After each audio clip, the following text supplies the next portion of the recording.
Hi, I'm Dr. Harry Adelson. I'm coming to you from Docere Clinics here in Park City, Utah.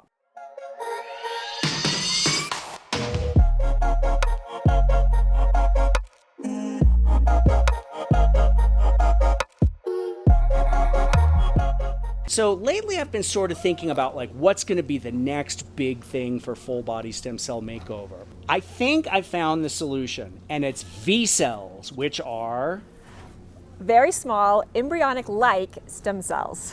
These are very cool because if you look at the hierarchy of stem cells, at the very top you have the embryonic stem cells. We don't use those because, for one, they're illegal because there's an ethical issue, but second of all, there's a problem because it's actually tumorigenic. So we don't really use those most primitive stem cells. Then you skip a layer in the family tree, go down to here, and you have the hematopoietic stem cells, the endothelial progenitor cells, and the mesenchymal stem cells, which is what Amy and I have been talking about for years. Those are the ones that are most closely related to the musculoskeletal structures.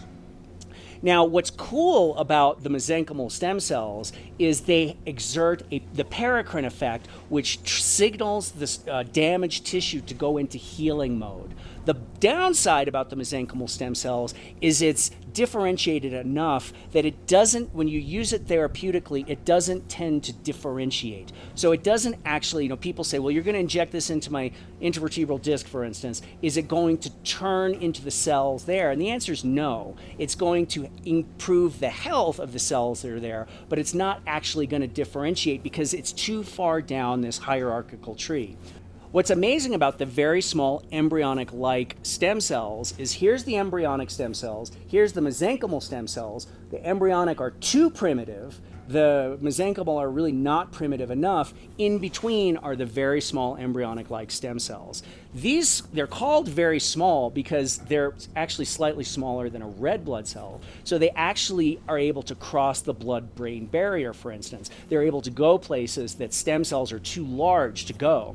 And these cells, because they actually can differentiate into target tissues, that's sort of the holy grail of what it is we're trying to achieve with stem cell medicine. What's also cool about these cells is that they actually can release higher levels of telomerase, which of course is the enzyme that helps to keep the telomeres longer over time. Other cells, as we know, as we age, our cells lose the ability to make telomerase. And so people are researching how can we give cells that ability. Well, these cells have that ability. So if we can properly extract and sort of activate these V cells and then put them back in your body, then there's the potential at least to be able to increase telomerase activity for up to 6 months, I think. That's right. Yeah. That's right. And so, we have these V cells in our peripheral blood, but they're quiescent, which means they're asleep. They're basically hibernating. So how do you activate the V cells? Well, extreme temperature changes, starvation, and is this starting to sound familiar? So you essentially biohack the V cells. Yeah, I mean,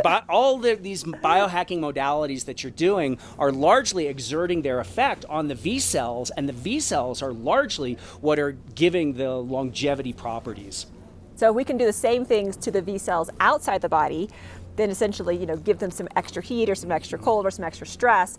You could activate the V cells that were previously kind of asleep, and then they become much more functional when you put them back in the body. So in order to activate the V cells outside of your body, we do a large blood draw. Then we put them through a series of paces. We expose them to different temperature changes, to various light conditions, and then we reintroduce it back. It takes about 4 hours to do, and then we reintroduce it back.